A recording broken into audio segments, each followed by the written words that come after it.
Nderuar qytetar, ditët e fundit ka marrë me dhjetra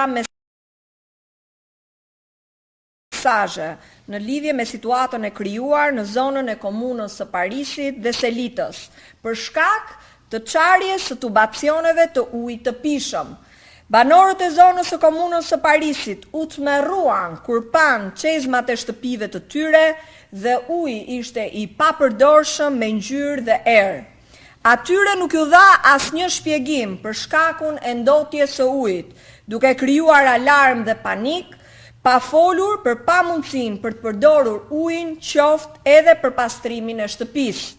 Një situatë e ngjashme raportohet në Selitën e vogël, ku çarja e tubacioneve ka shkaktuar dëmtime serioze në banesa, në disa raste duke shembur madje edhe muret rrethuese të shtëpive. Lagështia ka hyrë në banesa duke u shkaktuar dëme për të cilat askush nuk përgjigjet. Qytetarët e Tiranës e paguajnë ujin 50% më të shtrenjtë që prej 2018-ës. Jo vetëm që nuk bëhet fjalë për furnizim 24 orë, po faturës së kripur të ujit i shtohet edhe ajo e blerjes së ujit të pishëm. Për të mos folur për sezonin e verës, ku lagje të tëra jo vetëm në periferi, por edhe në qendër mbeten pa ujë për ditë me radhë. Ndërsa asfalti elektoral shtrohet mbi nxitim natën, pasaporta europiane premtohet ditën. Pas janë mashtruar për 12 vjet me radhë për ujë 24 orë, qytetarëve të Tiranës dhe të gjithë Shqipërisë u serviret mashtrimi i radhës pasaporta për në Bashkimin Evropian.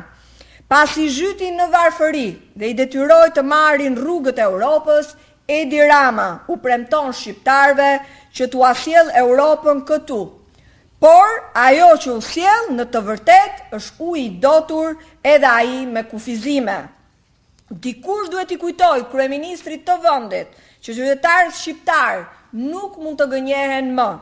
Qytetarëve duhet u garantohet uji i pishëm nga çezmat dhe jo të detyrohen të blejnë ujë në dyqane pasi është bërë biznesi shumë fritiprurës.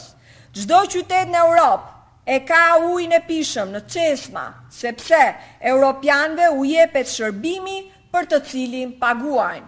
Në Tiranë qytetarët paguajnë për ujin në çezma dhe prap janë të detyruar ta blejnë për së dyti në markete.